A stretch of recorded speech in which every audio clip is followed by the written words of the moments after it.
Bueno. Si a mí me mostraran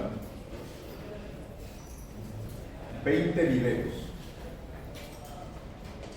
grabados en 20 universidades distintas del mundo, 5 minutos antes de que empezara una clase en cualquier carrera universitaria, yo podría identificar cuál es el video de la Universidad Panameña sin que nadie me diga ninguna pista. Y no me equivocaría. ¿Cuál sería la razón por la cual yo puedo identificar cuál es la Universidad Panameña de esas 20 que me muestran? Siempre hay vivienda. No. Gente hablando antes de la clase. Es fácil de identificar porque va a ser la única universidad en donde la gente no está estudiando. Está haciendo cualquier cosa menos estudiar. Yo podría decir así, esta es la Universidad Panameña. Y me van a decir, tienes 100% razón. Va a ser la única universidad donde no hay, la gente está haciendo de todo menos estudiar. ¿Y por qué lo digo? Porque yo he estado en muchas universidades alrededor del mundo y la característica que no falla de la Universidad Panameña, he estado en todas las universidades panameñas, privadas y públicas, por ahí en conferencias y cosas, y no falla. La Universidad Panameña es la única en donde antes de que empiece la clase todo el mundo está haciendo de todo menos estudiando. Y esa es la diferencia entre el avance de otros países y el avance de este país.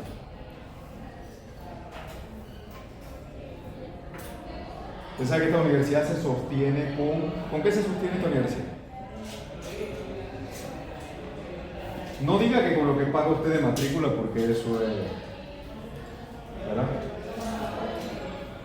Eso no es suficiente para solventar esta universidad. Esta universidad la sustenta el Estado panameño, que es la población panameña, ¿cierto? ¿Con qué? Con sus impuestos. Esta universidad se sostiene, porque es una universidad estatal, pública, con los impuestos de todos los panameños. El que compra cualquier cosa en el supermercado y paga un impuesto por eso, de ahí, aunque sea un centavo, viene al presupuesto de esta universidad.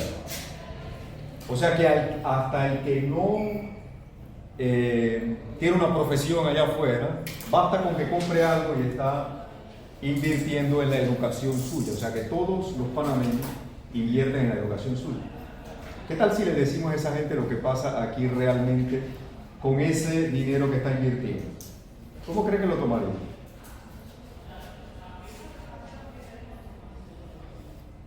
¿Le agradaría que les mostremos ese video a los panameños que invierten en esta universidad? ¿Usted cree que eso, cómo lo van a recibir? En redes sociales, por ejemplo. Dicen, así se invierte el dinero de ustedes. ¿Qué es lo que diría más de 4? ¿Qué dirían? Mejor cierren esa universidad, ¿cierto? ¿Sí o no?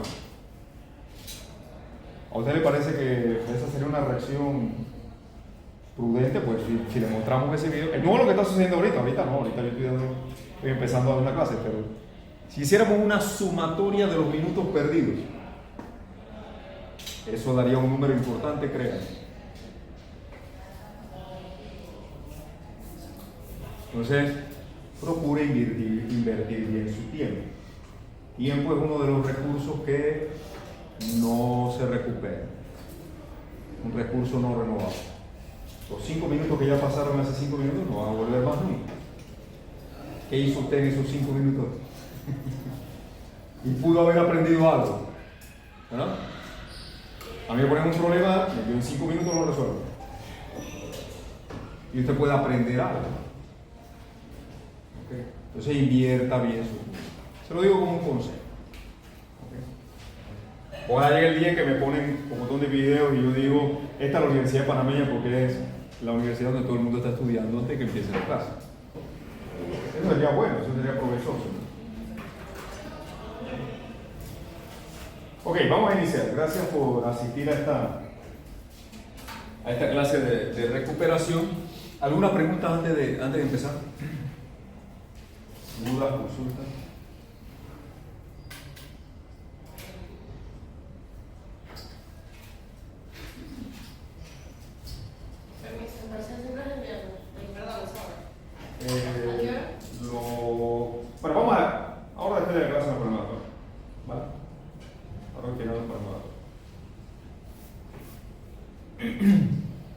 Yo sé que este tema es importante para. Bien, entonces vamos a continuar. Déjenme ver nuestro calendario un minuto.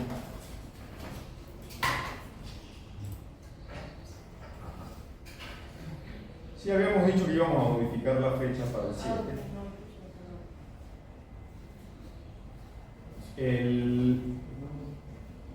Este tema lo hemos debido completar en la clase de ayer, lo vamos a completar el día de hoy, el tema de la lección 2. Para comenzar el día de mañana con el tercer módulo que es torsión. Así que hoy nos ponemos a tono con el calendario, porque lo que nos falta cubrir es poco.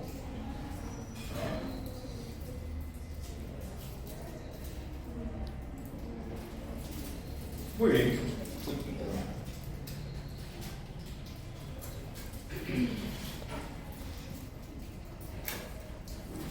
Ok. Vamos a ver otro aspecto importante en las propiedades de deformación de los materiales y es la relación de Poisson.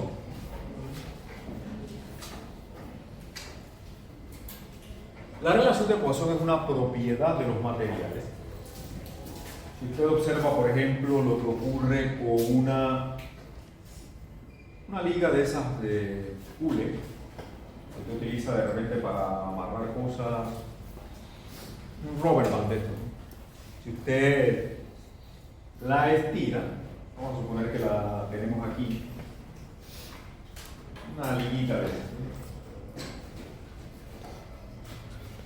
La cortamos los dos extremos. Si nosotros sometemos a esa liga, y me refiero a una liga porque se aprecia visualmente su comportamiento, si la sometemos a una carga horizontal axial de tensión, lo que va a suceder es que ella se va a elongar, exagerando aquí, se va a elongar longitudinalmente.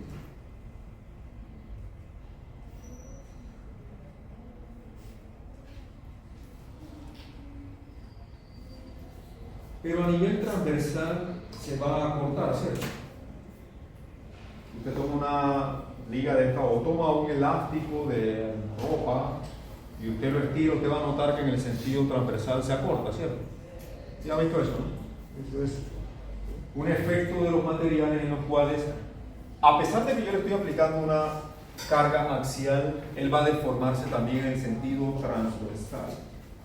Entonces, la relación entre la deformación lateral o transversal y la deformación axial producto de las cargas es lo que se conoce como la relación de Poisson. Aquí lo podemos observar un poco más claro. Si yo tengo esta barra sometida a carga axial, ella se va a elongar en el sentido de la carga, pero en el sentido transversal va a sufrir un acortamiento. ¿Lo notan?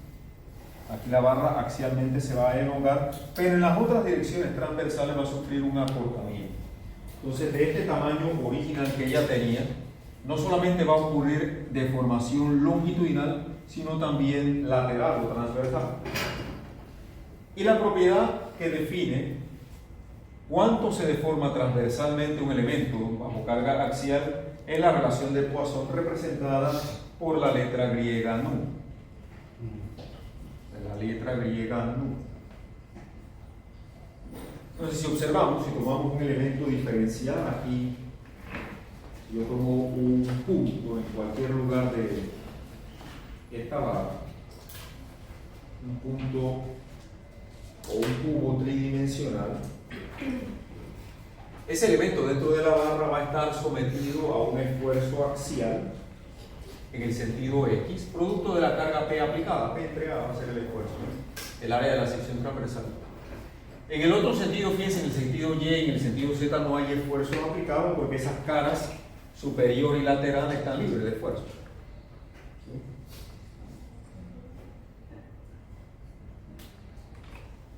Entonces, la relación entre las deformaciones transversales y las deformaciones laterales, y las deformaciones axiales, perdón, se conoce como relación de Poisson. Es una propiedad de los materiales. Y eso afecta en ocasiones el comportamiento y nos lleva a plantear una generalización de la ley de Hooke. Si recordamos, la ley de Hooke, que es la ley constitutiva que nosotros estamos empleando para relacionar esfuerzo y deformación monetaria. La ley de Hooke nos dice lo siguiente, que esfuerzo y deformación unitaria están relacionadas, pero están relacionadas con el esfuerzo, con el módulo de elasticidad, que es una propiedad. El módulo de elasticidad, que es una propiedad. Entonces nosotros podríamos expresar la deformación unitaria también como la relación entre el esfuerzo y el módulo de elasticidad. Como el esfuerzo y el módulo de elasticidad. Pero si ahora introducimos la relación de Poisson,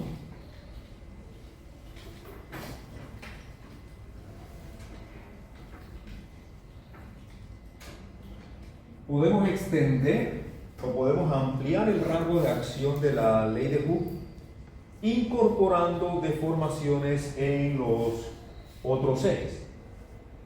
Es decir, que nosotros podríamos plantear las deformaciones unitarias como deformaciones en los tres ejes cartesianos de la siguiente manera. La deformación unitaria en X va a ser igual al esfuerzo aplicado en el eje X entre el módulo de elasticidad.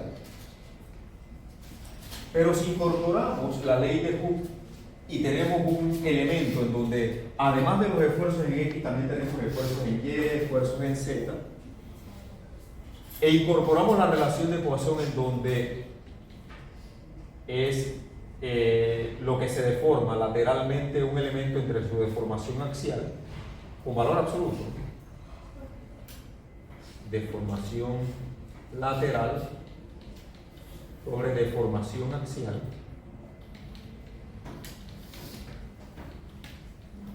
planteando la ley de Hooke que teníamos, la relación de Poisson que teníamos en la diapositiva. También podríamos extender la definición de las deformaciones unitarias incorporando el producto de el módulo de Poisson por el esfuerzo en Y entre el módulo de elasticidad y la relación de Poisson por el esfuerzo en Z entre el módulo de elasticidad. ¿Esto qué serían? Esto serían las deformaciones en Y y en Z, ¿cierto? Deformaciones en Y, sigma entre E igual que la ley de Hooke.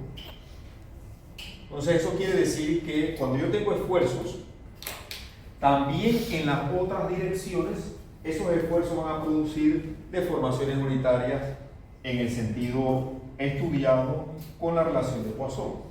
Lo mismo va a ocurrir en las otras dos direcciones, en Y y Z. Generalizando, aquí tendríamos, esto sería menos.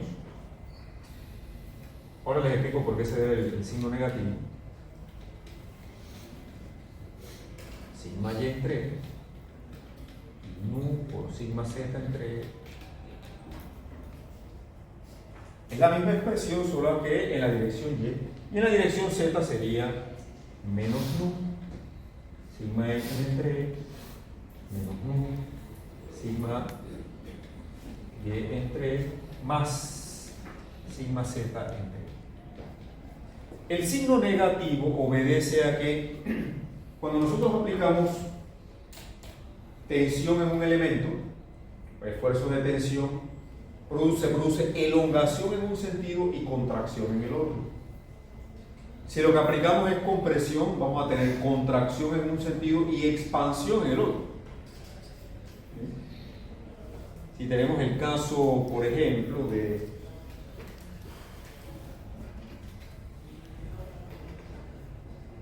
un elemento axialmente cargado, tal como les explicaba hace un instante,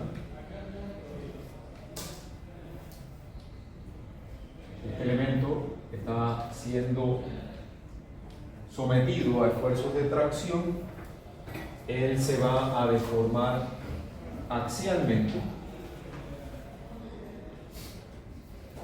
en elongación, pero transversalmente en contracción. Vamos a tener elongación en este sentido,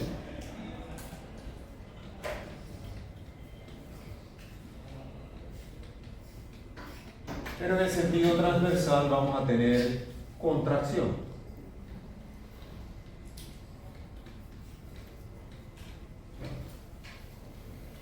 Entonces, las deformaciones transversales o laterales son contrarias a las deformaciones axiales. Si en el sentido axial tengo elongación, en el sentido transversal voy a tener contracción y viceversa. Porque si ahora a nuestro elemento le aplicamos compresión,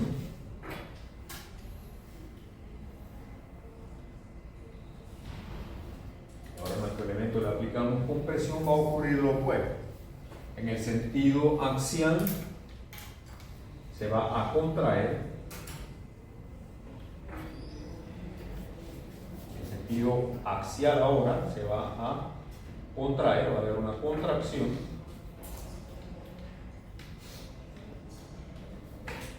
Pero en el sentido transversal va a ocurrir una expansión.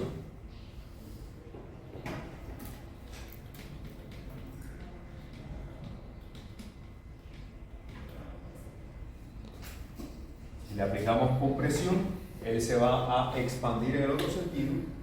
Por lo tanto, las deformaciones longitudinales y transversales, van a tener signo opuesto. Por eso el valor negativo que tenemos aquí. En esta relación, sigma y entre E sería la deformación unitaria en Y, igual que sigma z entre E sería la deformación unitaria en Z, ¿cierto?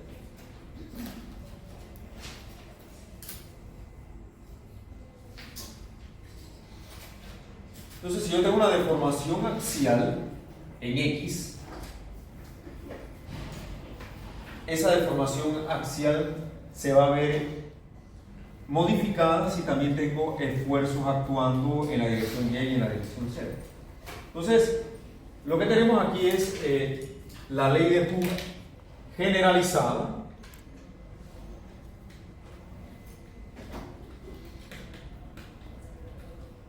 en la que ahora estamos incorporando las deformaciones transversales que ocurren en el elemento cuando tenemos cargas aplicadas en las otras direcciones o esfuerzos aplicados en las otras direcciones.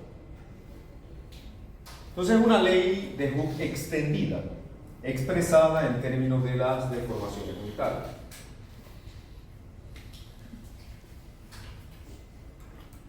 Aquí lo tenemos también en el texto.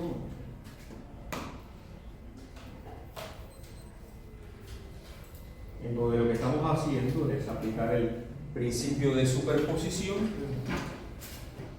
en donde estas son las mismas relaciones que hemos colocado arriba. Si yo tengo un punto en una estructura, el punto de una estructura nosotros lo vamos a representar como este cubo tridimensional,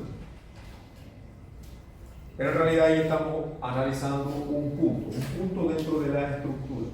Lo representamos de esta manera tridimensional para que se pueda visualizar y podamos diferenciar las direcciones X, Y y Z. Observen los planos cartesianos X, Y y Z en 3 dimensiones. Y si este cubo está sometido a esfuerzos en X normales, en Y y en Z, vamos a tener deformaciones unitarias en las 3 direcciones. El esfuerzo en X va a tener influencia en la deformación unitaria tanto en X, en Y y en Z. Observen aquí. Y este sería el efecto que produce en la dirección X los otros 2 esfuerzos, en las otras 2 caras, en Y y en Z. Lo mismo ocurre en las otras 3 relaciones.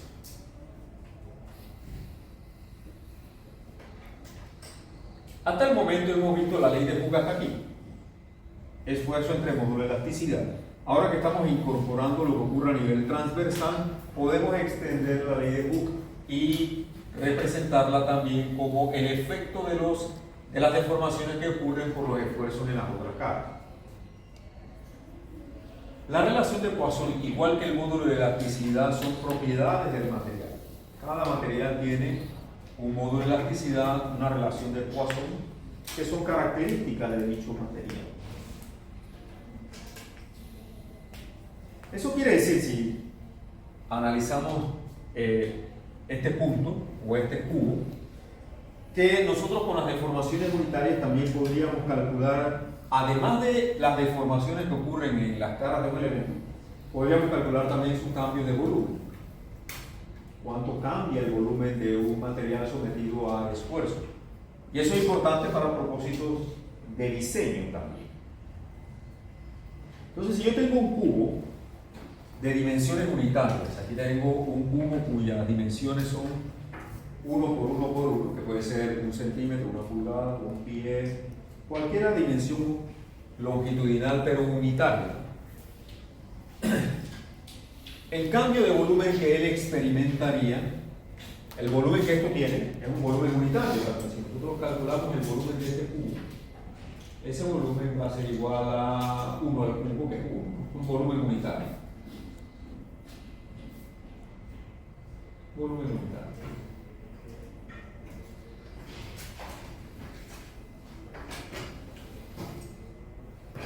Entonces, el cambio volumétrico lo podemos representar como esta letra E minúscula y va a ser igual a la suma de las deformaciones unitarias en las tres caras. Eso es lo que cambia el volumen de este cubo a partir de las deformaciones unitarias. Si nosotros reemplazamos la ley de Hooke generalizada, las deformaciones en X, en Y y en Z, por su equivalente en esfuerzo, vamos a terminar con esta fórmula que tenemos aquí. Y este parámetro se le conoce con el nombre de dilatación. La dilatación es el cambio del volumen con respecto a un volumen unitario. Es lo que cambia el volumen de un cubo dentro de una estructura al ser sometida a esfuerzos en las tres direcciones. Es decir, que si yo conozco los esfuerzos aplicados y conozco las propiedades de relación de Poisson y módulo de elasticidad, yo puedo calcular cuánto es el cambio de volumen unitario que experimenta el elemento.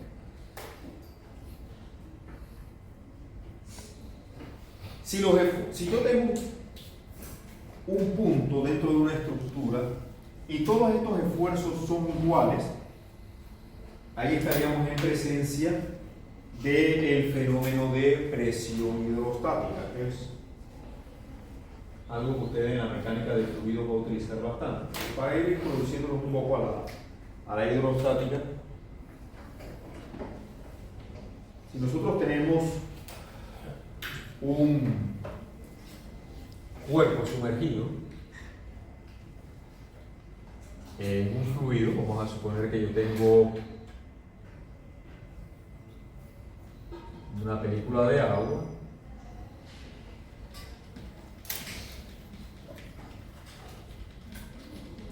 el agua tiene densidad y puede ser cualquier otro fluido. Y si yo tomo un punto como un cubo tridimensional, para dibujar un poquito mejor,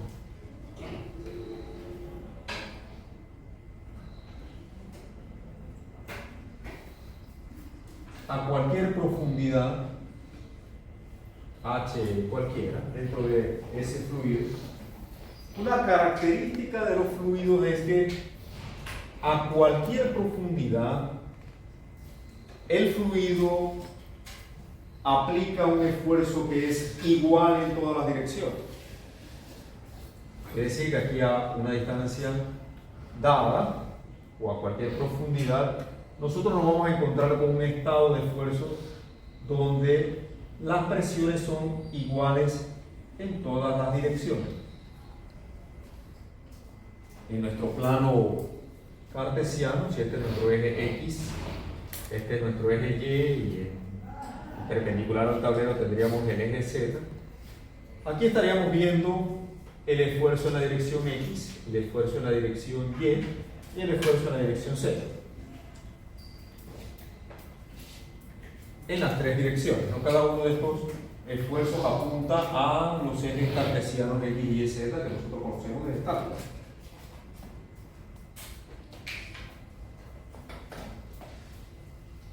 Y en un fluido,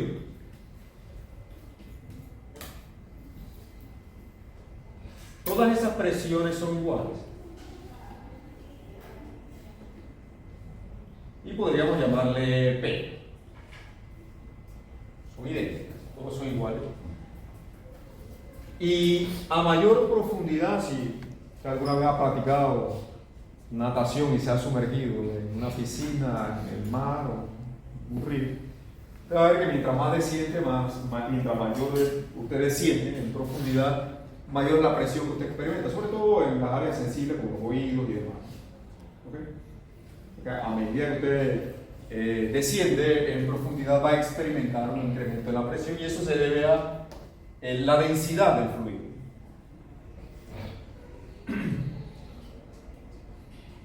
Entonces, esta presión es la misma en todas las direcciones. Y si tomamos nuestra ecuación de la dilatación, esta presión le vamos a llamar presión hidrostática. Presión hidrostática.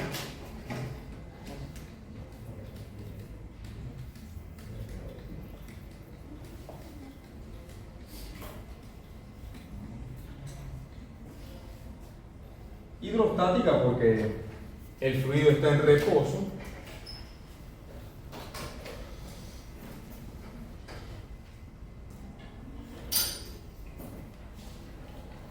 y su valor es el mismo en las tres direcciones.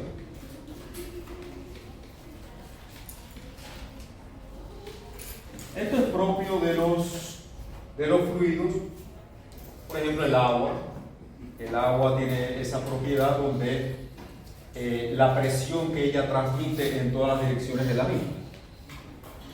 A diferencia de un suelo, cuando usted esté diseñando un muro de retén para un sótano o tenga que hacer un muro de contención en un talud, la presión lateral que aplica el suelo sobre su muro de retención no es igual a la presión vertical. Hay una diferencia. Comportamientos distintos entre un fluido y el suelo. Entonces, en este caso, si nosotros tomamos nuestra ecuación de dilatación que nos dice que 1 menos 2 nu entre el módulo de elasticidad por la suma de los esfuerzos. Si aquí reemplazamos P en todo esto, este resultado va a ser 3P, ¿verdad? 2 son iguales a P. Y vamos a terminar con una ecuación que nos dice que, bueno, y si la presión la consideramos negativa, porque es compresión lo que está ahí aplicado, vamos a colocar un signo negativo aquí, sería menos 3P.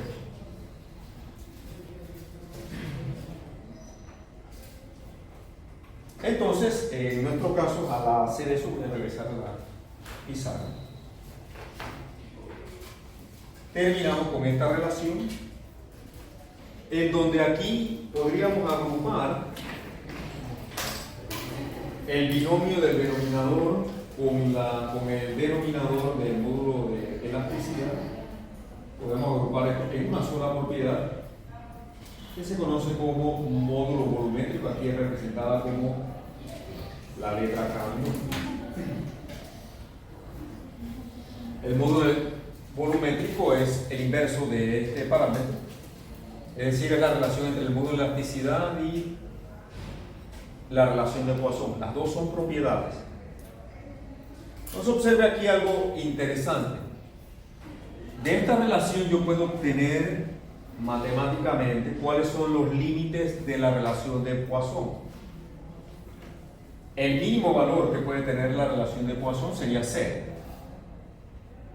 Sería 0. Nu 0, entonces la relación, el módulo volumétrico sería 1/3 del módulo de elasticidad, ¿verdad? ¿Cuál sería el máximo valor que puede tener nu? El máximo valor que puede tener nu debe ser tal de que esto, si esto se hace 0, entonces el módulo volumétrico tiende a infinito, ¿verdad? Si este paréntesis tiende a 0, el módulo volumétrico tiende a infinito, ¿verdad? ¿Y qué no hace igual a 0? Nu de un medio, ¿cierto? Nu de un medio. Si no es igual a un medio, 2 entre 2 se cancela y me queda 1 menos 1, 0.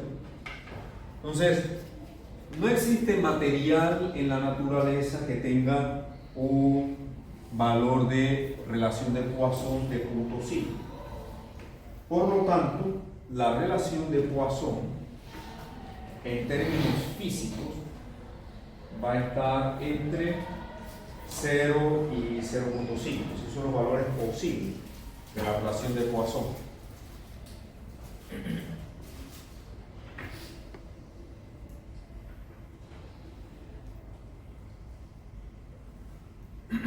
Entonces, ese valor está entre 0 y 0.5.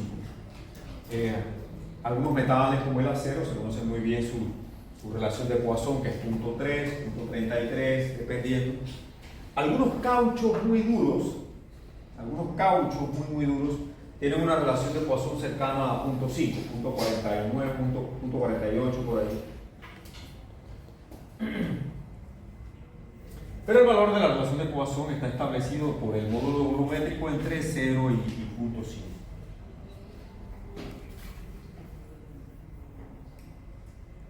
De hecho, tampoco podemos tener 0, porque 0 sería un material que no sufre deformación transversal cuando yo lo elongo. Su deformación transversal sería 0 cuando yo lo elongo, y eso es físicamente imposible. Todos los materiales van a responder con una deformación transversal, ya sea de elongación o compresión.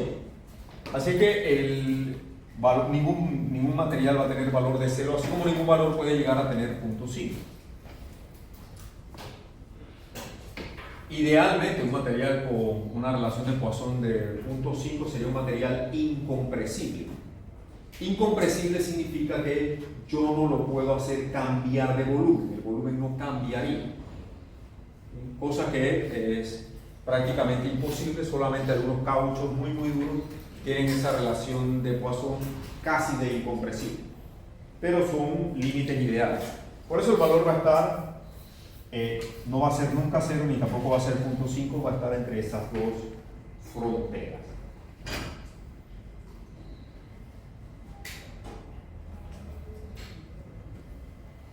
Déjenme terminar la parte de teoría y luego entonces vemos algunos ejemplos de la aplicación. Ok, así como tenemos ley de Hooke para esfuerzos normales y ahora la hemos generalizado y la hemos extendido a 3 dimensiones, también podemos tener ley de Hooke para los materiales sometidos a esfuerzos cortantes. La ley de Hooke en cortante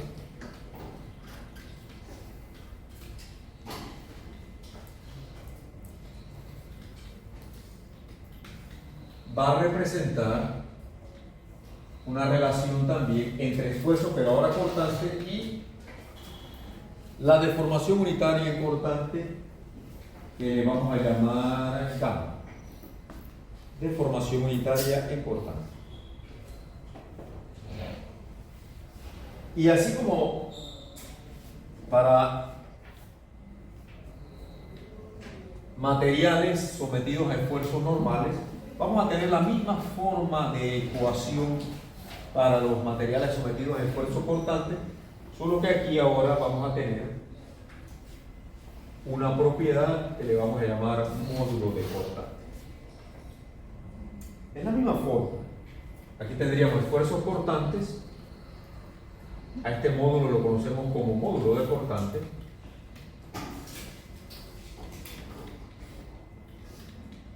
Y esta deformación es la deformación unitaria cortante. Unitaria en cortante. Ya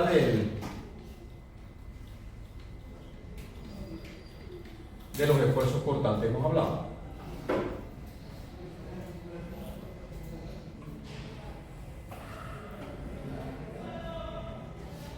Los esfuerzos cortantes, como hemos explicado otras veces, son paralelos a la dirección de la sección transversal. Van a producir deformaciones de distorsión en el elemento. Y observe, si nosotros tenemos este cubo sometido a estos esfuerzos, este cubo va a cambiar de forma y se va a comportar más bien como un rombo. Vamos a ponerlo en dos dimensiones para que se entienda mejor. Si yo tengo este elemento sometido a estos esfuerzos cortantes, ahora estoy viendo el cubo en dos dimensiones. Tenemos estos esfuerzos cortantes, vamos a pensar que son iguales en todas las direcciones, porque de hecho lo son, pero vamos a explicar eso. ¿Cómo se deforma este elemento? Yo ahora le estoy aplicando este tipo de esfuerzo. ¿Cómo se deforma? Si yo le aplico esfuerzos aquí y acá, estas dos esquinas van a tender a separarse, ¿verdad? Y estas dos esquinas van a tender a juntarse, ¿cierto? Importante poder visualizar las deformaciones. Esta esquina va a buscar para acá, la otra va a buscar para acá, y estas dos van a tratar de juntarse, ¿cierto? Es fácil de visualizar eso. Entonces, nuestro elemento va a adquirir esta forma de rombo. Esta forma de rombo. Entonces, originalmente el elemento tenía 4 esquinas de 90 grados. ¿Okay? 4 esquinas de 90 grados. Y ahora va a estar en una condición rotada, en donde si yo levanto una vertical aquí y una horizontal aquí, voy a ver unos ángulos de estos dos lados que originalmente eran horizontal y vertical respectivamente, ¿cierto? Y la deformación unitaria en cortante es un cambio angular, porque los esfuerzos cortantes producen ese cambio angular. Si a este ángulo yo le llamo alfa y a este otro ángulo le llamo beta, la deformación unitaria en cortante es la suma de ellos dos. En otras palabras, es lo que cambia el ángulo de 90 grados original que había. Y esa deformación unitaria la está provocando el esfuerzo cortante.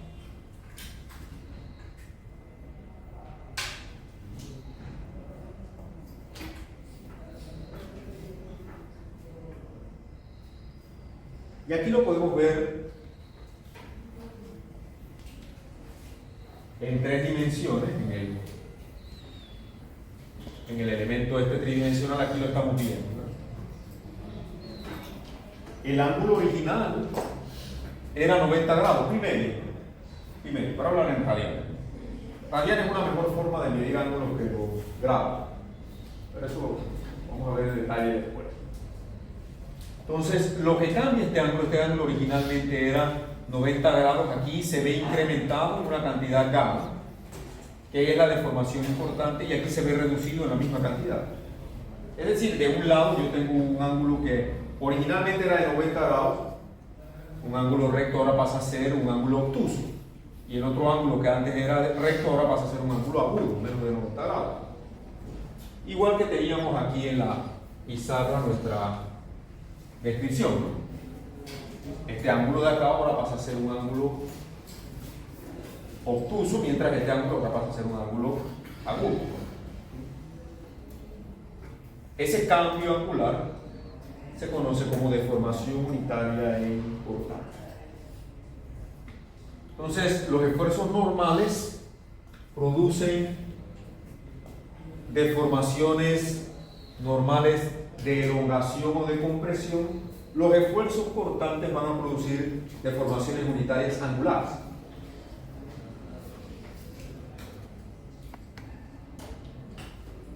Ahora, esto también es tridimensional, de manera que yo puedo tener una ley de Hooke importante para las tres dimensiones, para X, Y y Z.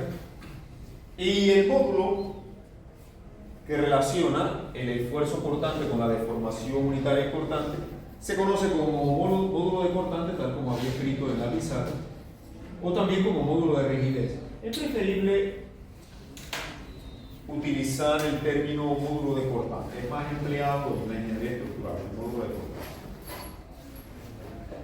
Módulo de rigidez podría ser un término más confuso, preferimos utilizar el término de módulo de cortante. Aquí hay un ejemplo y lo voy a terminar de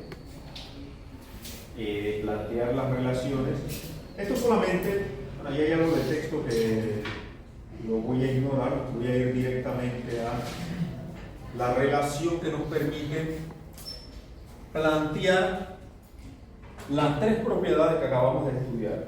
El módulo de elasticidad, que ya lo conocimos, la relación de Poisson y el módulo de cortante, están los tres relacionados con esta forma. Los tres son propiedades. Y vamos a colocar esta fórmula por aquí para que no se nos olvide. Si la necesitamos, la vamos a aquí.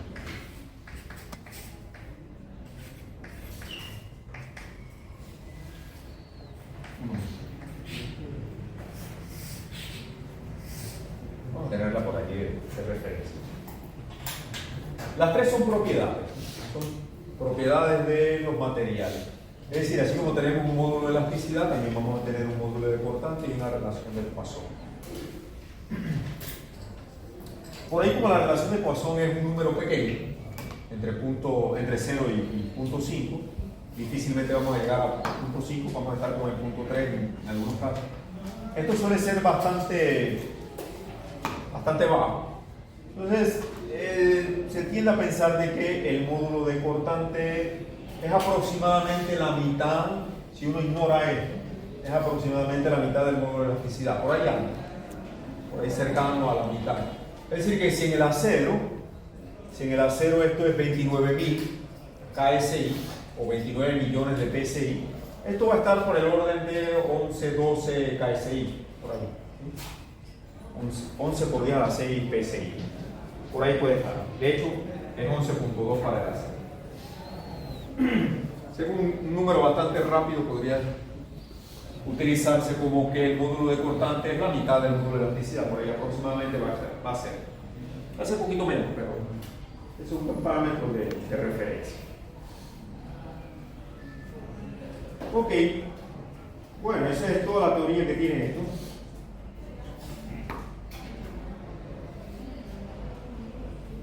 Lo otro que quizás no es tan importante y hasta lo podríamos ignorar es el hecho de que hay materiales que se utilizan hoy en día, sintéticos y también naturales, en donde la propiedad del módulo de elasticidad y el módulo de cortante cambia con la dirección.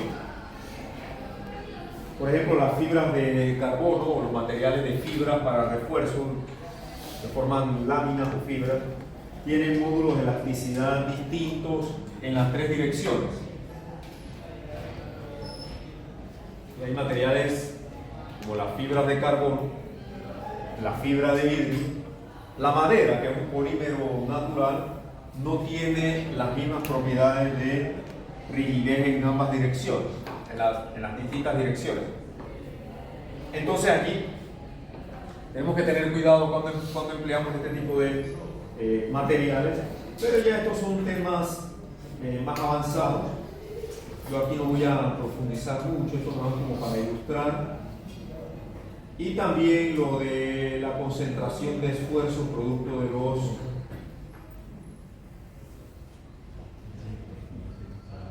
de los puntos donde hay cambio de dimensión en los elementos.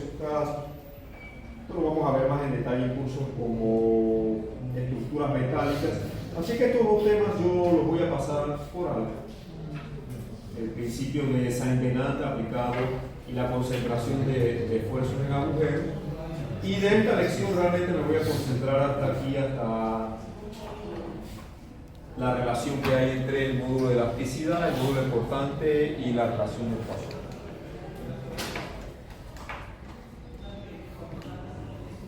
Vamos a ver algunos ejemplos.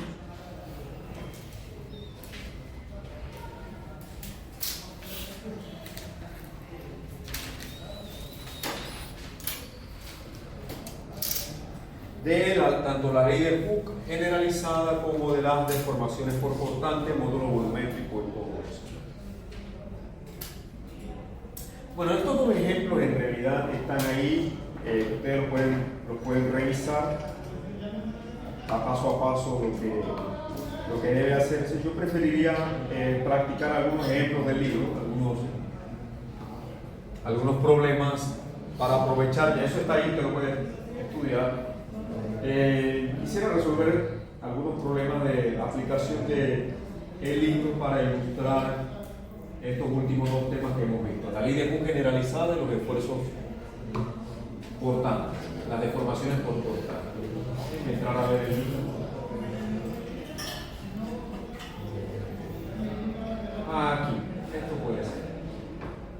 Bien, no sé si tienen alguna pregunta antes de entrar a ver algo de práctica. Todavía me queda media hora ahí para hacer unos ejemplos ilustrativos.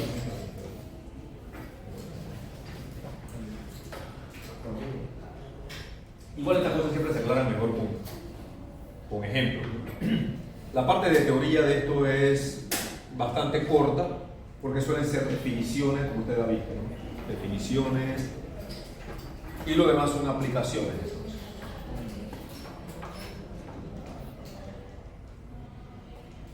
Bien, veamos. Vamos a utilizar tanto la ley de Hooke generalizada, esta extensión de la ley de Hooke con la relación de Poisson, y lo que acabamos de aprender sobre la ley de Hooke en corta. Vamos a ver algunos ejemplos de aplicación de estos dos conceptos: ley de Hooke generalizada y ley de Hooke en corta. Veamos por aquí que nos encontramos que sea interesante.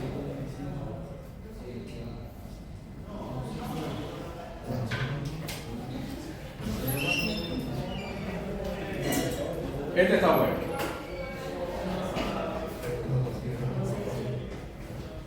Vamos a plantear este problema 267.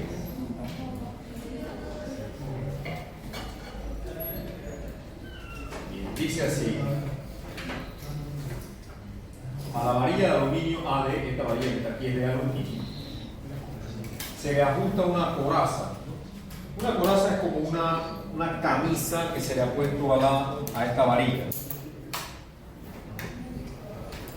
que se emplea para aplicar una presión hidrostática. Ojo, aquí está la presión que se está aplicando en esta parte central a la porción BC, esta porción de aquí, que mide 12 pulgadas.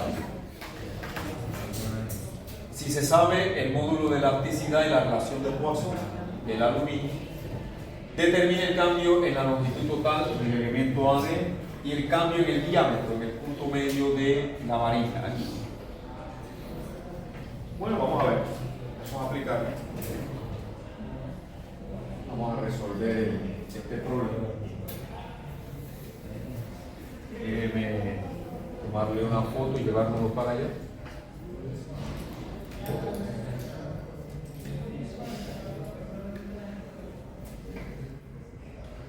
Así está bien.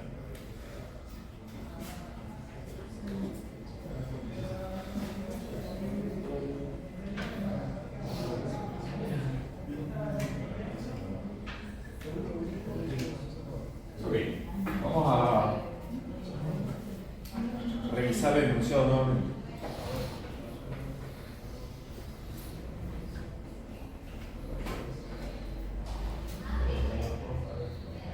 El enunciado está aquí, dice: a la varilla de aluminio se le apunta una coraza, es como una camisa. Aquí estamos viendo como una sección. Esto le da la vuelta completa al tubo. Estamos viendo una sección esto es como una camisa colocada y se le está aplicando una presión hidrostática. La presión hidrostática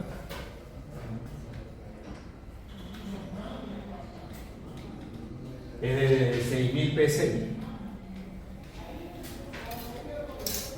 Y presión hidrostática significa igual en todas las direcciones, ¿sí? Igual en todos los sentidos.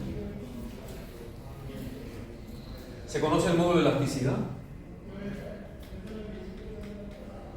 10.1 por 10 a la 6 psi. Y también se conoce el valor de la relación de Poisson, 0.36. Observe que es un valor entre 0 y 0.5, como hayamos visto. Determine el cambio en la longitud total AD. ¿Cuánto cambia la dimensión AD? Nos están preguntando eso. Y también el cambio en el diámetro de la varilla. ¿Cuánto es el cambio en el diámetro? Por así. Listo.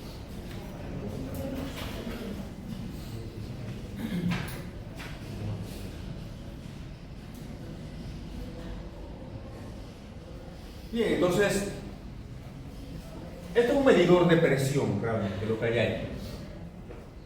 Y lo que nos está diciendo el problema es que aquí internamente se está aplicando una presión hidrostática. Eso quiere decir que si yo tomo un elemento, un cubo, en 3 dimensiones, allí, en este sentido, en los planos X y Z, tenemos una presión hidrostática aplicada. En este sentido y hacia atrás también. Observe que la varilla AD está libre de esfuerzos, aquí en el sentido longitudinal. Usted no ve esfuerzos aplicados, ¿cierto? Solamente hay, y aquí estaríamos tomando un pequeño punto. Yo tomo ese punto y le hago un zoom y me encuentro con eso que está ahí. ¿Sí? ¿Ok? Eso es lo que quiere decir esto. ¿Sí? Tomo un punto interno dentro de la varilla y me encuentro con que hay una presión alrededor de ella de valor 6.000 psi. En otras palabras, el esfuerzo en X va a ser igual a 6.000 psi en compresión, es decir, menos 6.000 psi. Y el esfuerzo en Z también es igual a menos 6.000 psi. Y en Y no tengo esfuerzos. Por otro lado, el esfuerzo en Y es igual a 0. No tengo esfuerzos aplicados en la dirección Y. ¿Se comprende? Solamente tengo una presión lateral en esta cara superior e inferior. No tengo esfuerzo. Repito nuevamente, esto es un punto. Que lo he extraído, le he hecho un zoom y me encuentro con eso que está ahí.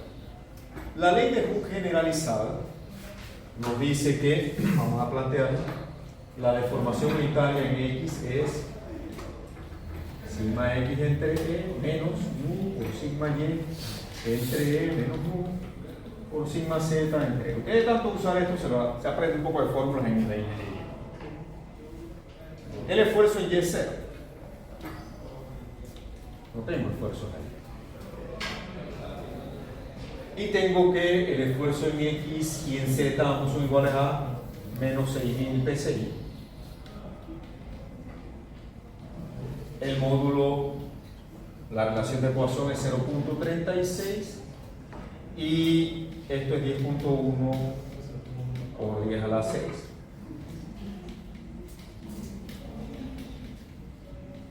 Yo puedo calcular la deformación en X, que la necesitaría para calcular el cambio de diámetro. Es una de las preguntas que me hace el problema.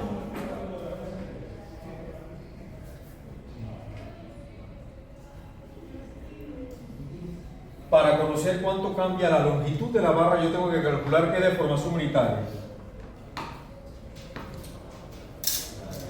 La de Y, exactamente, porque es el sentido longitudinal del elemento.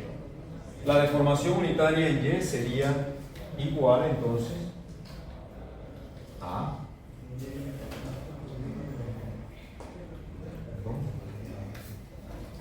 menos nu por sigma x entre e más sigma y entre e menos nu por sigma z entre e. No tengo esfuerzo en y, ya saben, ¿no?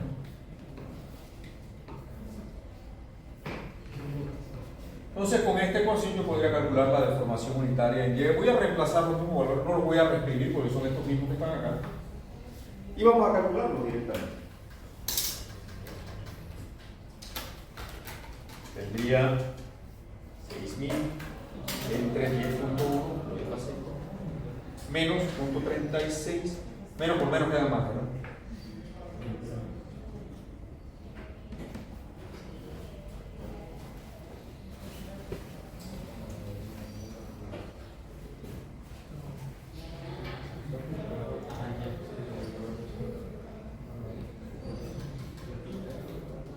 Menos 0.38. 0.2 por 10 a la menos 3. Por 10 a la menos 3. De compresión, y tiene sentido porque nosotros estamos comprimiendo en la dirección X y en la Z, ¿verdad? Así que es de esperar que la deformación unitaria en X sea de contracción. Porque eso es lo que está ocurriendo. A diferencia de esta deformación que debe ser de expansión, si estoy comprimiendo esto se debe elongar. Es lo que debe ocurrir aquí. Al reemplazar entonces en la deformación unitaria en Y yo tendría menos y menos queda en más. 0.36 por 6000 entre 10.1 por 10 a la 6. Nuevamente menos y menos queda más. Este valor y este valor son iguales, así que esto lo puedo agrupar y multiplicar. Multiplicar ese resultado por 2 y tendría entonces un valor de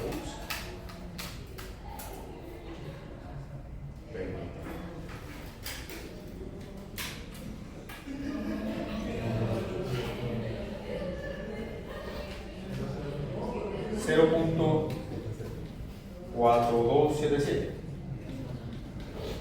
de expansión por 10 a la menos 3. Recuerden que las deformaciones unitarias son adimensionales.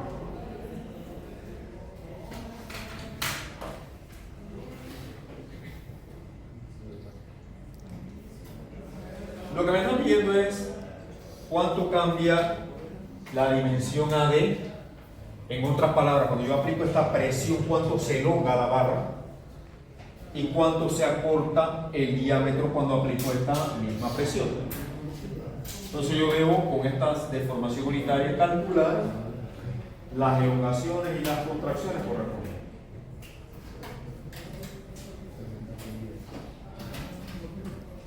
Ojo con algo, aquí hay una parte tricky del problema.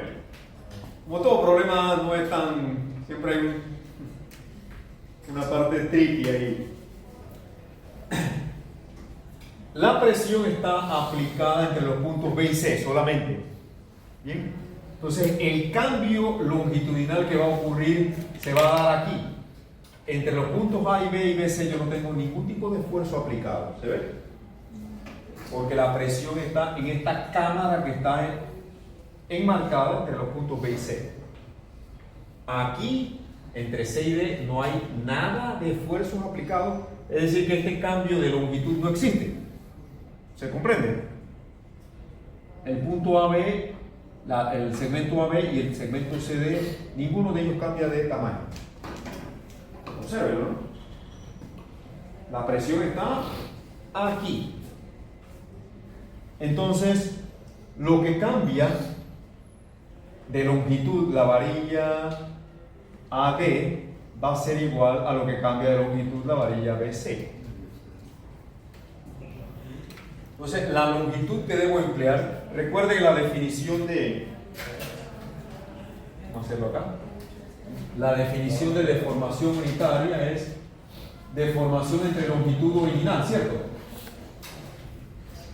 Entonces, si yo quiero encontrar cuál es la deformación que ocurre, yo tengo que tomar las deformaciones unitarias y multiplicarla por la longitud original. Entonces, el cambio, por lo tanto, el cambio en el segmento AD va a ser igual a la deformación unitaria en qué? En Y, por la longitud original que hay, o la longitud original que se está deformando. ¿Es la longitud entre qué puntos? Entre B y C. Es donde está ocurriendo la deformación. O sea, 12 pulgadas. Muy bien. Sé que esto es tricky porque alguna gente puede pensar que eso es la longitud total de la varilla de ¿cuánto que mide? 20 pulgadas, ¿verdad? Y no es así. Usted sale contento del examen pensando que estaba fácil y utiliza un dato que no es. Porque no interpretó bien lo que estaba pasando. El ingeniero tenía que interpretar bien lo que estaba pasando, si no toma decisiones equivocadas. Deformación en... ya las calculé. Punto 4277.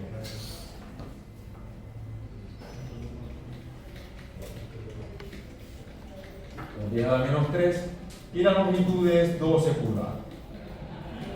El cambio en el diámetro va a ser, el diámetro está en qué eje? El diámetro en el eje X, ¿verdad? Entonces, la deformación en el diámetro sería la deformación unitaria en X por el diámetro original. El valor de la deformación en X, aquí la tengo, menos, el diámetro se va a cortar, menos 0.3802. Y el diámetro es 1.5 pulgadas. 1.3802.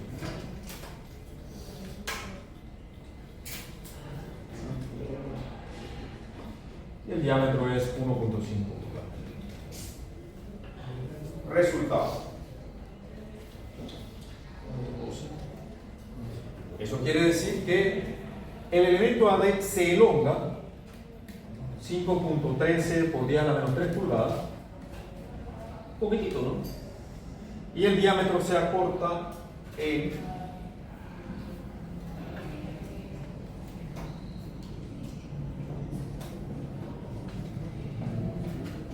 5.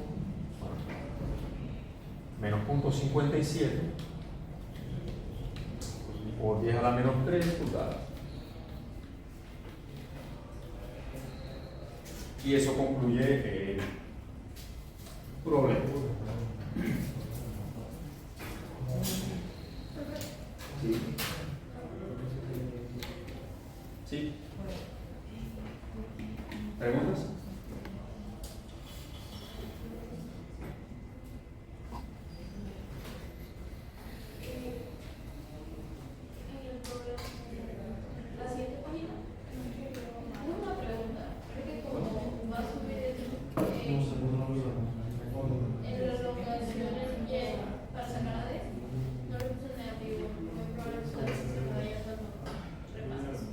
¿En qué es positivo? No, al poner a la 3. Ah, perdón. Gracias. Aquí.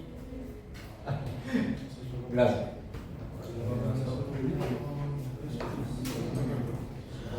Yo me equivoco bastante, ¿eh? No me da ni pena decirlo. Ya yo superé eso de que la gente se siente mal cuando se equivoca. Yo me equivoco un montón. Usted esté atento de lo que... Yo tengo ganas de ponerle a todos los salones arriba un warning que diga: tenga cuidado, el profesor se equivoca y muchas veces miente. ¿Ok? Verifique los cálculos que hacemos, lo que escribimos, porque puede haber errores. El procedimiento está bien, pero puede haber equivocaciones en los cálculos, por eso hay que revisar siempre. Bien, preguntas.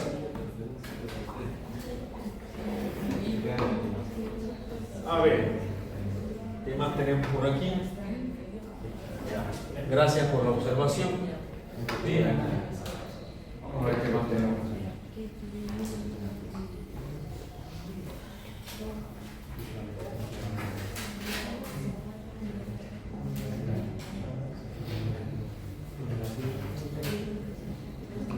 Para que vean la aplicación los conceptos de esfuerzo cortante. Aquí el 275, vamos a hacer esto.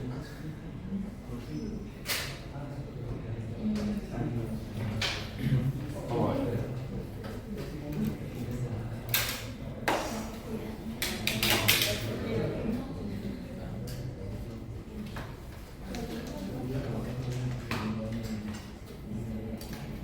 Yo sé que no se puede acortar más.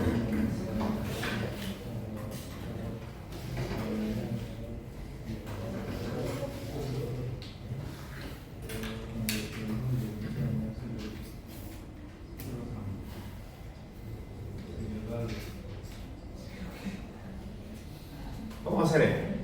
277. ¿Qué dice? El bloque de plástico, esto que está aquí, es de plástico, mostrado en la figura, está adherido a un soporte rígido, este soporte rígido, y a una placa vertical a la que se aplica una fuerza P de 240 kN. Esto es igual a 240 kN. Bien, ¿qué más dice? Sí se sabe que para el plástico el módulo de cortante es 1050 megapascales.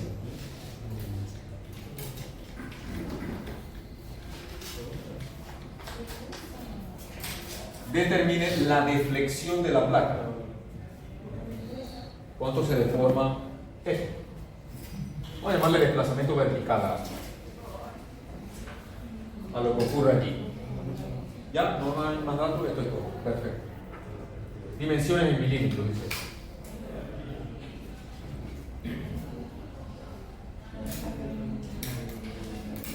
Vamos a hacer un diagrama de cuerpo libre de el plástico, que es esto que está aquí.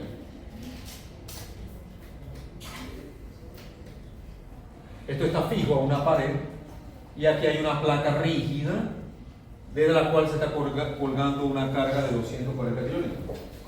Eso es lo que se interpreta aquí, ¿verdad? Entonces, ¿qué va a suceder? Que este plástico se va a deformar, ¿verdad? Se va a deformar producto de esa carga. Y si yo hago un diagrama de cuerpo libre de ese plástico, exagerando aquí el diagrama, nos vamos a encontrar con esto. 50 milímetros, 120 milímetros. Y aquí esta carga, ¿qué tipo de esfuerzo le aplica al plástico? Aquí, esta carga le está aplicando qué tipo de esfuerzo al plástico. ¿Cómo se llama ese esfuerzo? ¿Esfuerzo? ¿Cómo se llama el esfuerzo que es paralelo a la? Aquí hay un esfuerzo cortante distribuido a lo largo de toda la placa, ¿no? Un esfuerzo cortante, vamos a llamarle etapa.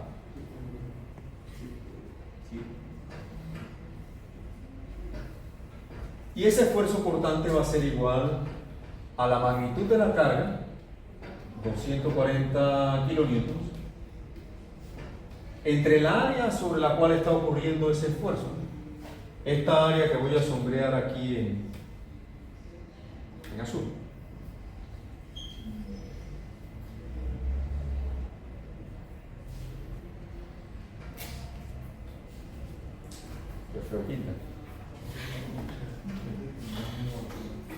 ¿Y esa área es igual a?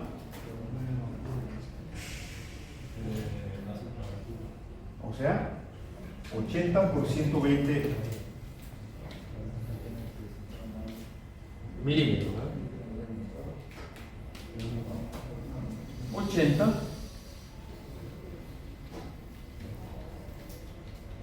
por 120 milímetros. Expresando en metros. Ese esfuerzo es igual a, vamos a hacer el cálculo, 240 entre 80 y entre 120. 25 megapascales, ¿cierto? Megas por 10 a la 6. 25 millones de pascales.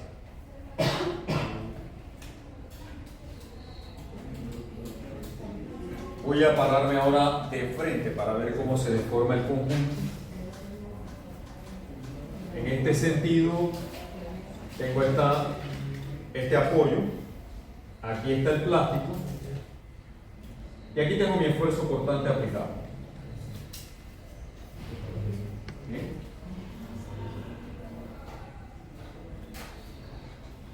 Aquí yo tengo la dimensión de 50 milímetros.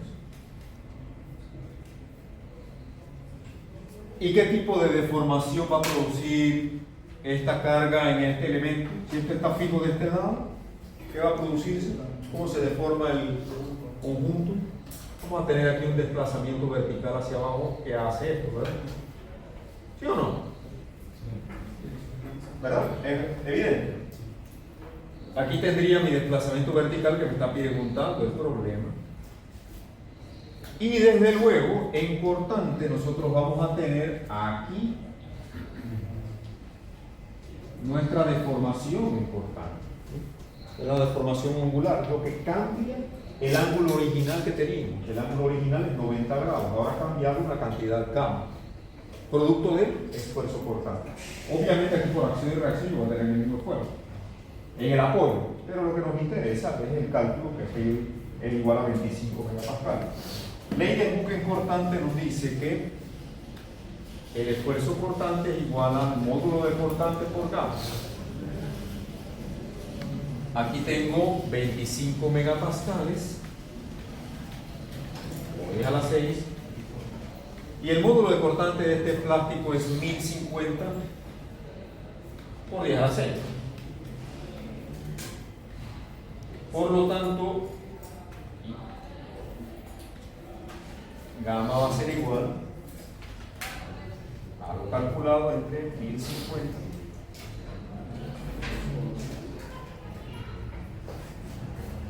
.02381.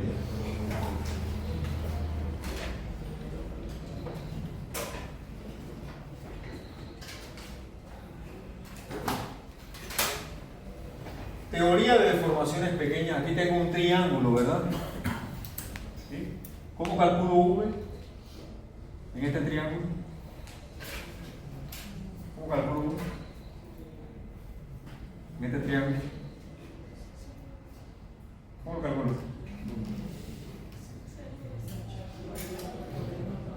¿Cómo lo calculo?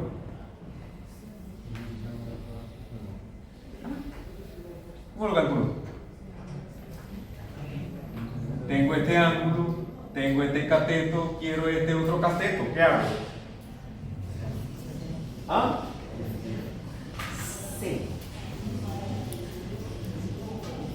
La tangente de gamma es igual a V entre 50, ¿sí o no? ¿Verdad? ¿Y cómo que seno entonces? Vamos a andar restar. Creo que es un pecado, es un delito prácticamente. Ahora, en la teoría de deformaciones pequeñas, para ángulos pequeños, la tangente de un ángulo pequeño en radianes tiende a ser el propio ángulo. ¿Ok? Tiende a ser el propio ángulo. Así que, realmente, la tangente de gamma, como gamma es un ángulo muy pequeño aquí, es .02381 radianes, esto tiende a ser igual al propio ángulo. Y va a ser igual a V entre 50 milímetros. 50 por 10 a la menos 3. O lo puedo dejar así y que el resultado me dé milímetros, para no tener que estar transformando después. Entre los 50 milímetros, para que V esté en milímetros. Entonces, si yo reemplazo gamma allí por .023, V va a ser igual a 50 por eso. 50 por lo anterior. 1.19 milímetros tiene sentido.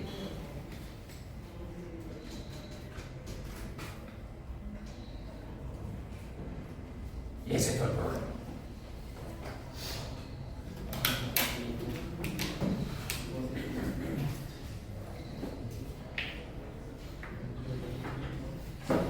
Preguntas.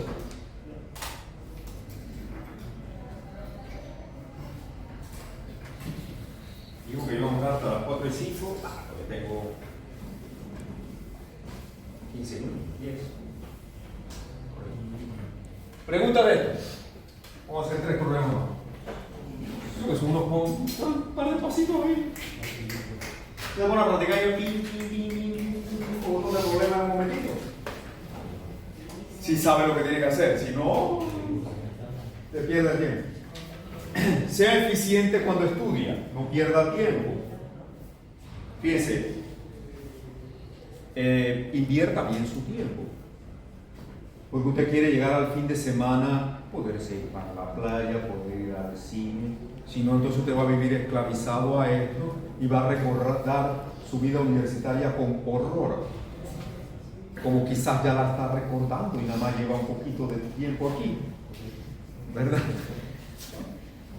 Yo no quiero que usted ande por la vida frustrado y sea de esa gente que se tira del puente después, o que viva una vida infeliz y recuerde cada vez que te recuerda sus años universitarios, lo recuerda con frustración, odio y con ganas de matar a todos sus profesores, cuando debería ser todo lo contrario.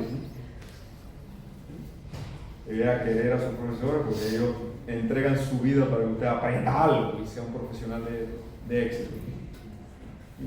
Sus profesores no le quieren el mal a usted, quieren lo mejor, aunque usted piense que no es así. No, mentira, hay unos por ahí desalmados que sí tienen frustración ellos propia y sí la descargan con los estudiantes, pero ese es un tema de ellos, allá. Nosotros acá estamos tratando de que eso no suceda, pero a veces pasa. Y ya usted se ha dado cuenta de eso, ¿no? Pero bueno, ningún sistema es perfecto y este tampoco lo es. Disciplínese y trabaje de manera efectiva porque usted quiere tener tiempo libre para hacer lo que le gusta. Fíjese esta tarde tan bonita de todos quisiéramos estar en otro lado, ¿sí o no? Yo tengo que estar viendo esfuerzos constantes. Pero estamos invirtiendo el tiempo en algo provechoso. Y llega el domingo y usted quiere ir a algún sitio, pero tiene que estudiar. Pero si usted estudió la semana y ya se preparó, porque en un momentito usted hace un montón de problemas, eso lo hace ser muy eficiente y usted puede utilizar su tiempo en otras cosas también. Porque tiene que balancear. Si usted se dedica solamente a esto, se le funde el cerebro. Así de simple. ¿Verdad? ¿Sí o no? ¿Verdad? Entonces hay que ser efectivo, eficiente en la administración del tiempo.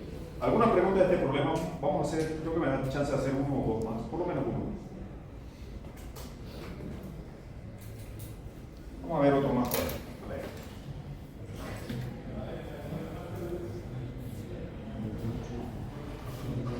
Como usted se ha dado cuenta, yo disfruto haciendo problemas. A mí me divierto cuando yo no tengo nada que hacer y mi familia anda en otra cosa. Mi esposa y mis hijos decidieron irse para el mall. Vamos a ponernos unos cuatro problemas aquí mientras van y vienen. Bueno, no siempre, no es. Entonces, hay estos con asterisco. ¿Usted hace problemas con asterisco? No. ¿Qué son los problemas con asterisco? Si está estudiado ya algo de ingeniería. ¿Ah? Cuando tengo un problema con asterisco, ¿qué es lo primero que piensa? A la gente comienza a temblarle las piernas, le suban las manos. Problema con asterisco. Big deal. Tiene un asterisco, pues.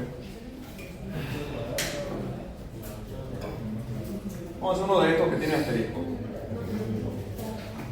No hagas el que tiene asterisco porque son duros. Si lo resuelve, vamos a hacer este que está aquí. El 285.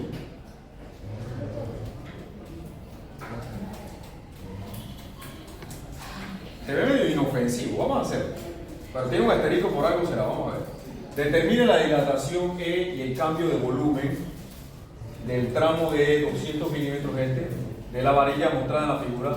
Si la varilla es de acero, con este módulo y ese, o si la varilla es de aluminio, con eso, ok. Vamos a hacer uno, vamos a hacer el A, el B es igualito, solamente que cambian los datos.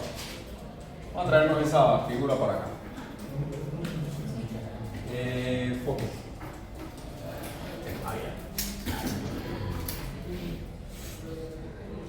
Esto no me deja achicar las cosas, pero bueno, va por aquí. esquina, ninguno. No le da la gana. Bueno, voy a traérmelo así. Después le hago un cropping allá.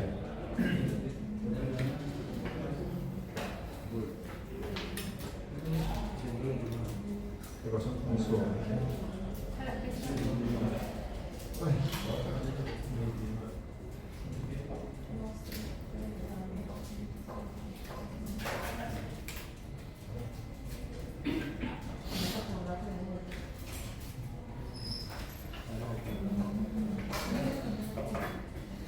Ok.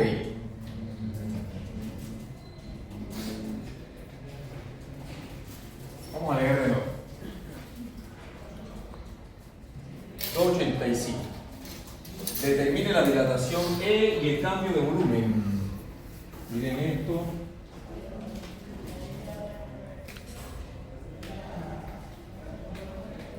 Y el cambio de volumen. Voy a llamarla así. Del tramo de 200 milímetros, aquí el central,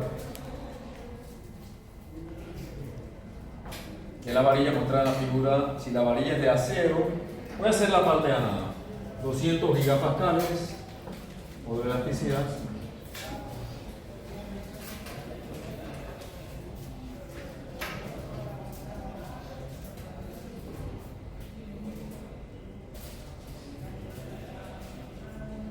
Y relación de Poisson del punto 30.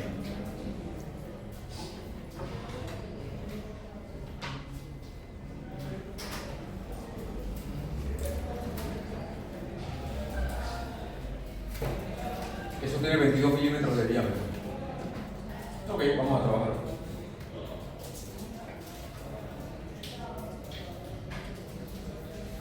Tomamos un punto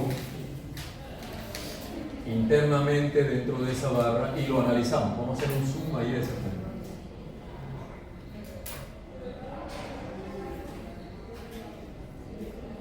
Vamos a tener un esfuerzo de tensión aquí, ¿sí o no? Producto de las 46 kilonewtons. Esto sería un sigma X. Tengo esfuerzos en Y, en esta cara. No, ¿verdad? Esfuerzo en Y igual a 0. ¿Tengo esfuerzo en Z? No, también es igual a 0. Solamente tengo esfuerzos en X. Y el esfuerzo en X va a ser igual a la fuerza de 46. Vamos a hacerlo directo. 46 kilonewtons. Y el área de la sección transversal, tengo 22 milímetros de diámetro. Es decir, pi cuartos de 22 milímetros. Casi borro con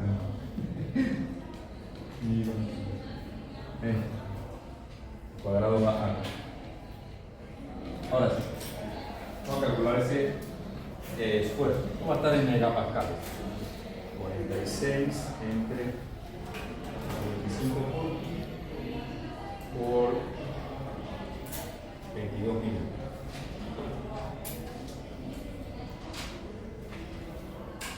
¿121 megapascales? Esto será uno.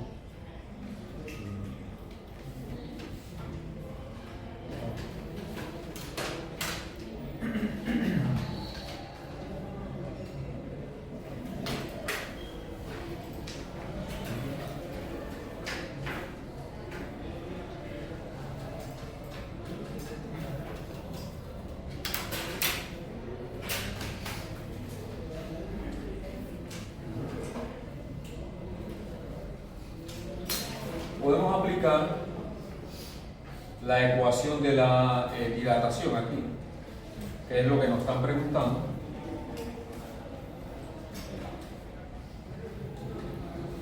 Aquí tengo la relación 1 menos 2 por U entre E, y aquí tengo la suma de los esfuerzos en X, en Y y en Z.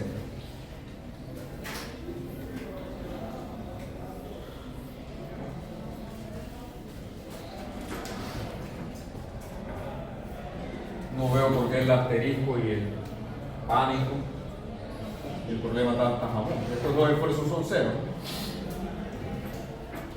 Y esto es Ya la gente no dice jamón. ¿O se entiende? Por eso usa el término. 200 gigapascales. Hoy era 9U de punto 3.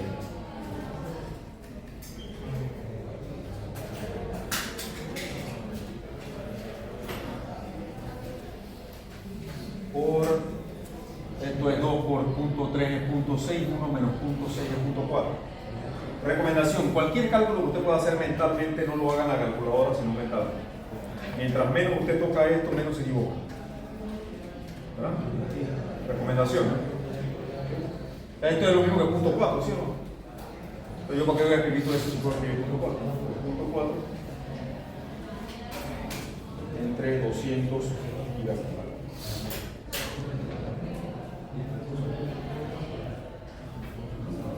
0.2420 por 10 a la menos 3. Esto es lo que nos está pidiendo. Ya tengo un valor. El cambio de volumen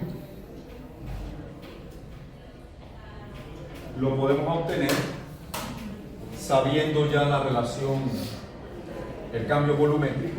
El cambio de volumen va a ser igual a la relación volumétrica, al cambio volumétrico o a la dilatación por el volumen original. ¿Qué volumen original tiene? ¿Cómo calcula el volumen de un cilindro? 4 tercios. ¿De dónde sacó el 4 tercios?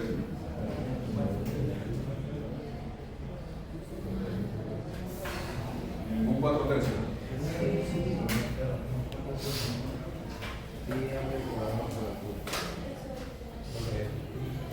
El área por la longitud, ¿verdad? El área de la sección transversal por la longitud. Entonces, el volumen es el área, que aquí lo tengo, y cuarto. Voy a hacerlo en milímetros. 22 al cuadrado, y la longitud es 200 milímetros. Y esta relación modular, perdón, esta relación volumétrica la acabo de calcular. Por lo tanto, el cambio de volumen, ya sé por qué era el asterisco, para la gente que no sabe calcular volumen.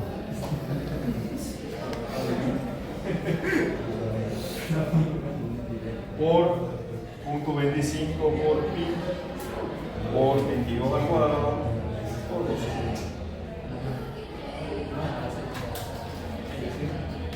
El volumen cambia en 18.4 milímetros al cubo, obviamente.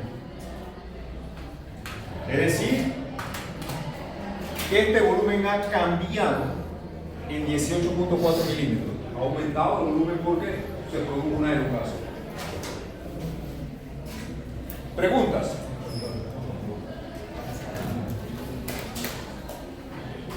¿Preguntas? Listo, déjenme salvarles esto para que lo tengan ahí. Y con esto concluimos la lección número 2. Mañana vamos a ver la lección siguiente.